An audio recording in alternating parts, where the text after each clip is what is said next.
നമ്മൾക്ക് പലർക്കും അറിയാവുന്ന ആത്മീയമായി ഒരുപാട് ഉന്നതിയിൽ നിൽക്കുന്ന ഒരു ഗുരുവാണ് ശ്രീ എം എന്നുള്ളത്. അദ്ദേഹത്തിൻ്റെ യഥാർത്ഥ പേര് മുംതാസ് അലി എന്നായിരുന്നു. പിന്നീട് അദ്ദേഹം ഹിന്ദുമതം സ്വീകരിക്കുന്നു, എം എന്ന പേര് മാറ്റുന്നു. കാരണം കഴിഞ്ഞ ജന്മത്തിൽ അദ്ദേഹത്തിൻ്റെ പേര് മധുക്കർനാഥ് എന്നായിരുന്നു. അതുകൊണ്ടാണ് അദ്ദേഹം പേര് മാറ്റിയത് എന്നൊക്കെ പറയാറുണ്ട്. ആത്മീയമായ വഴിയിൽ ഒരുപാട് അത്ഭുതങ്ങൾ നേരിട്ട് കണ്ട ഒരു വ്യക്തിയാണ് ശ്രീ എം. അദ്ദേഹത്തിൻ്റെ ഒരു ബുക്കുണ്ട്. അദ്ദേഹത്തിൻ്റെ ജീവിതത്തിൽ നടന്ന എല്ലാ സംഭവങ്ങളെയും, യഥാർത്ഥ സംഭവങ്ങളെല്ലാം കോർത്തിണക്കി അദ്ദേഹം ഒരു പുസ്തകമായി നമ്മളുടെ മുന്നിൽ വെച്ചിട്ടുണ്ട്. ആ പുസ്തകത്തിൻ്റെ പേരാണ് apprentice to a Himalayan master എന്നുള്ളൊരു പുസ്തകമുണ്ട്.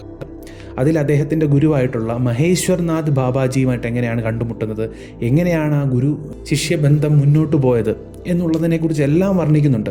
അങ്ങനെ ആ ഗുരുവിനൊപ്പം നടന്നപ്പോൾ അദ്ദേഹത്തിൻ്റെ ജീവിതത്തിലുണ്ടായ പല അത്ഭുതങ്ങളെക്കുറിച്ചും ആ പുസ്തകത്തിൽ വർണ്ണിക്കുന്നുണ്ട്. അദ്ദേഹത്തിൻ്റെ ജീവിതത്തിൽ തന്നെ നടന്നിട്ടുള്ള യഥാർത്ഥ സംഭവങ്ങളാണ്, യാഥാർത്ഥ്യമാണ് അതിൽ പറഞ്ഞിരിക്കുന്നത് എന്നാണ് അദ്ദേഹം തന്നെ പല ഇൻ്റർവ്യൂകളിലും അല്ലെങ്കിൽ പലതരത്തിലുള്ള പോഡ്കാസ്റ്റുകളിലൊക്കെ പറഞ്ഞിട്ടുള്ളത്. അപ്പോൾ അദ്ദേഹത്തിൻ്റെ ആ പുസ്തകത്തിൽ നിന്ന് എടുത്ത ഒരു വിവരണം, അദ്ദേഹം കണ്ട ഒരു കാഴ്ച, ഒരു അത്ഭുതപ്പെടുത്തുന്ന കാഴ്ചയെക്കുറിച്ച് അദ്ദേഹം ഒന്ന് വിവരിച്ചിട്ടുണ്ട്.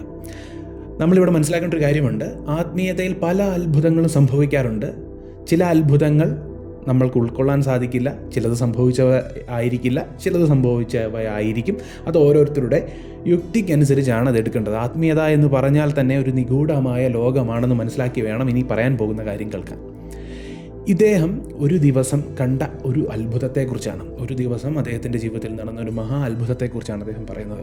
തൻ്റെ ഗുരുവായിട്ടുള്ള മഹേശ്വർനാഥ് ബാബാജിയുടെ കൂടെ ഒരു ഗുഹയിലായിരുന്നു അദ്ദേഹം താമസിച്ചുകൊണ്ടിരുന്നത്. ഒരുപാട് മലകളും കാടുകളും ഒക്കെ കടന്നാണ് അവർ ഓരോരോ സ്ഥലങ്ങളിൽ താമസമാക്കുന്നത്. അതുകൊണ്ട് തന്നെ വളരെയധികം ക്ഷീണിതനായി അദ്ദേഹം വിശ്രമിക്കുകയായിരുന്നു. അദ്ദേഹം വിശ്രമിക്കുന്നതിന് അല്ലെങ്കിൽ അദ്ദേഹം കിടക്കുന്നതിന് നേരെ എതിർവശത്തേക്ക് നോക്കിയാണ് ഇദ്ദേഹത്തിൻ്റെ ഗുരു ധ്യാനിച്ചിരുന്നത്.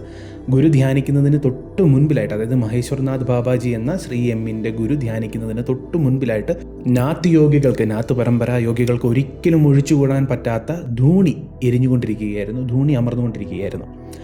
ആ ഒരു വെളിച്ചം മാത്രമേ ഉണ്ടായിരുന്നുള്ളൂ. ആ ഗുഹയ്ക്ക് ചുറ്റും ആ ഒരു വെളിച്ചം മാത്രമേ ഉണ്ടായിരുന്നുള്ളൂ. അതുപോലെ തന്നെ വലിയ രീതിയിൽ ഇടിമുഴങ്ങുന്ന ശബ്ദമെല്ലാം കേട്ട് ഇദ്ദേഹം വളരെ ഭയത്തോടു കൂടിയായിരുന്നു, തൻ്റെ ഗുരു ഉണ്ടല്ലോ എന്നുള്ള ഒരേ ഒരു ധൈര്യത്തോട് മാത്രമായിരുന്നു അദ്ദേഹം ആ ഗുഹയിൽ കഴിഞ്ഞുകൂടിയിരുന്നത്.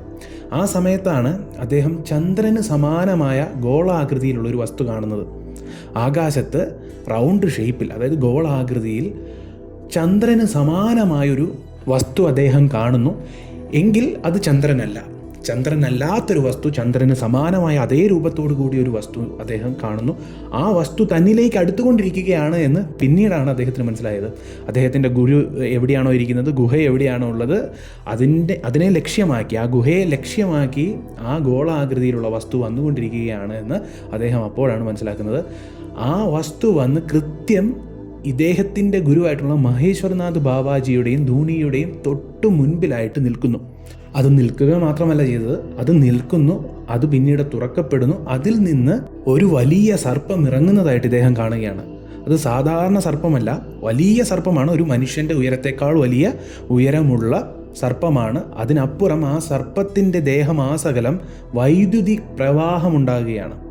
ഇങ്ങനെയൊരു വസ്തു ആദ്യമായിട്ടാണ് ഇദ്ദേഹം കാണുന്നത്. അതുകൊണ്ട് തന്നെ ഇദ്ദേഹം വളരെയധികം ഭയന്നു. അദ്ദേഹം ഒരടി പോലും അനങ്ങിയില്ല. ആ കിടന്ന കിടപ്പ് അങ്ങനെ തന്നെ കിടന്നു എന്നാണ് പറയുന്നത്.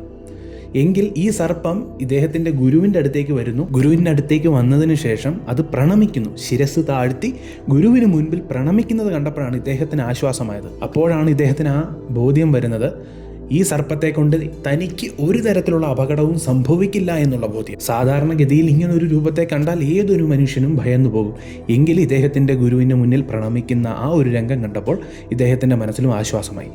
അങ്ങനെ പിന്നീട് ഈ ഗുരുവും ആ സർപ്പവുമായി എന്തോ ആശയവിനിമയം നടത്തുന്നതായിട്ട് ഇദ്ദേഹം കാണുന്നു.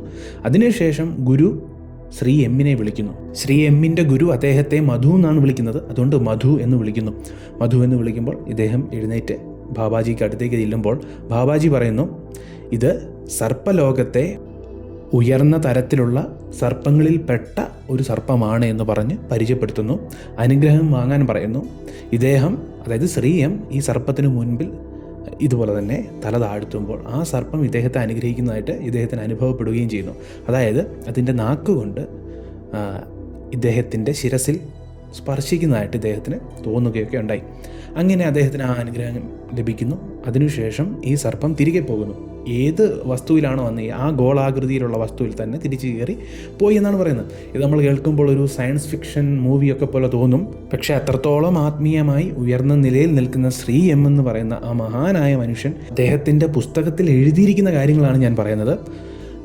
ആർക്ക് വേണമെങ്കിലും ആ പുസ്തകം മേടിക്കാവുന്നതാണ്, വായിക്കാവുന്നതാണ്. അപ്പോൾ നമ്മളിവിടെ മനസ്സിലാക്കേണ്ട ഒരു കാര്യം, ഇതിന് ശേഷം ഈ സർപ്പം തിരികെ പോയതിന് ശേഷം മഹേശ്വരനാഥ് ബാബാജിയോട് ശ്രീ എം ചോദിക്കുന്നുണ്ട് അതാരായിരുന്നു എന്നൊക്കെ ചോദിക്കുമ്പോൾ പറയുന്നു, സർപ്പലോകം എന്നുള്ള ആ ലോകത്ത് നിന്നും വന്ന ഒരു സർപ്പത്തെയാണ് നീ കണ്ടത്. ഇവരുടെ രാജാവായിട്ടുള്ള ആദിശേഷനെ നിനക്കറിയാം. പല ഗ്രന്ഥങ്ങളിലൂടെയും നമ്മളുടെ ഹിന്ദു മതത്തിൽപ്പെട്ട എല്ലാവർക്കും അറിയാം ആദിശേഷൻ്റെ കീഴിൽ പ്രവർത്തിക്കുന്ന പല സർപ്പങ്ങളാണിതെന്ന് പറയുന്നു. അതുപോലെ തന്നെ അദ്ദേഹം പറയുന്നുണ്ട്, നമ്മളുടെ പതഞ്ജലി മഹർഷി അഷ്ടാംഗ യോഗമൊക്കെ നമ്മൾക്ക് മനസ്സിലാക്കി തന്ന പതഞ്ജലി മഹർഷി പോലും നാഗമായിരുന്നു, നാഗലോകത്തിൽ നിന്ന് വന്നതായിരുന്നു.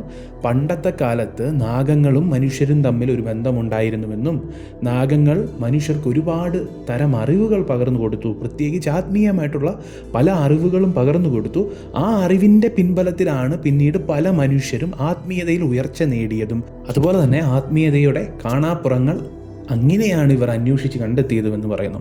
അങ്ങനെ പല യോഗിമാർക്കും പല മഹത് പുരുഷന്മാർക്കും അറിയാവുന്ന രഹസ്യമാണിതെന്നും പറയുന്നു. നമ്മൾക്കറിയാം, സുബ്രഹ്മണ്യ ഭുജംഗം എഴുതിയ ആ ഒരു കഥയിൽ ആദിശങ്കരാചാര്യർ ഭഗവാൻ സുബ്രഹ്മണ്യനെ കാണാൻ പോകുമ്പോൾ അവിടെ വേറൊരാളുണ്ടായിരുന്നു. അതായത് ഭഗവാൻ സുബ്രഹ്മണ്യനെ പൂജിച്ചുകൊണ്ട് വേറൊരാളുണ്ടായിരുന്നു. അതൊരു നാഗൻ തന്നെയായിരുന്നു, ആദിശേഷനായിരുന്നു എന്നാണ് പറയുന്നത്. അപ്പോൾ ആ ഒരു കഥ എടുത്തു നോക്കിയാലും നമ്മളുടെ പരമ്പരയിൽ നമ്മളുടെ ധർമ്മത്തിൽ ഇത് വിശ്വസിച്ച് വരുന്ന കാര്യങ്ങളാണ്. നാഗലോകത്ത് നിന്ന് നമ്മളെ വന്ന് പല തരത്തിൽ ഉയർത്തി. ഇനി സിദ്ധ പാരമ്പര്യം നോക്കുകയാണെങ്കിലും പതഞ്ജലി മഹർഷിയെക്കുറിച്ച് പറയുന്നുണ്ട്, പ്രത്യേകിച്ച് തിരുമൂലർ പറയുന്നുണ്ട്. അങ്ങനെ ഏത് പരമ്പര നോക്കിയാലും അല്ലെങ്കിൽ തന്നെയും നമ്മൾക്ക് വൈഡായിട്ട് അറിയാവുന്നൊരു കാര്യമാണ് പതഞ്ജലി മഹർഷിയാണ് ശരിക്കും നമ്മൾക്ക് യോഗാശാസ്ത്രമൊക്കെ തന്നതെന്ന്.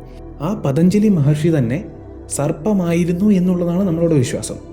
അങ്ങനെ നോക്കുകയാണെങ്കിൽ സർപ്പങ്ങളുമായി ബന്ധപ്പെട്ട ഈ ഒരു വിശ്വാസം, പ്രത്യേകിച്ച് കേരളത്തിൽ പണ്ട് സർപ്പങ്ങൾ ഉണ്ടായിരുന്നു എന്നും ആ സർപ്പങ്ങൾക്ക് ആദരമായിട്ടാണ് അവരുടെ പ്രദേശമായിരുന്നുകൊണ്ടാണ് നമ്മളിപ്പോഴും പലതരത്തിൽ സർപ്പാരാധന മുന്നോട്ട് കൊണ്ടുപോകുന്നത് എന്നുള്ള ഒരു വിശ്വാസവും നമ്മൾക്കുണ്ട്. കാരണം ഇന്ത്യയുടെ മറ്റു പല ഭാഗങ്ങളിൽ വളരെ കുറവേ ഉള്ളൂ സർപ്പാരാധന, പക്ഷേ കേരളത്തിലാണ് കൂടുതൽ കണ്ടുവരാറ്. എങ്ങനെ നോക്കിയാലും സർപ്പത്തെക്കുറിച്ച് ഒരുപാട് കഥകൾ നമ്മൾ കേട്ടുവരാറുണ്ട്. എന്തൊക്കെയാണെങ്കിലും ഈ സർപ്പങ്ങളാണ് നമ്മളെ ആത്മീയമായിട്ട് ഉയർത്തിയതെന്നും അങ്ങനെ ഉയർത്തിയതിനു ശേഷം അവർ ഇവിടം വിട്ട് തിരിച്ചു പോയി എന്നുള്ളൊരു വിശ്വാസമാണ് നമ്മൾക്കുള്ളത്. ഇനി മറ്റ് പല സിവിലൈസേഷനിലും ഇതേ കഥ കേട്ടുവരാറുണ്ട്. പല രീതിയിലാണെന്നേ ഉള്ളൂ, പക്ഷേ അതിൻ്റെ കൂടുതൽ ഡെഫിനിഷൻ അറിയാവുന്നത് നമ്മൾക്ക് മാത്രമേ ഉള്ളൂ. സനാതന ധർമ്മത്തിൽ മാത്രമേ ഉള്ളൂ.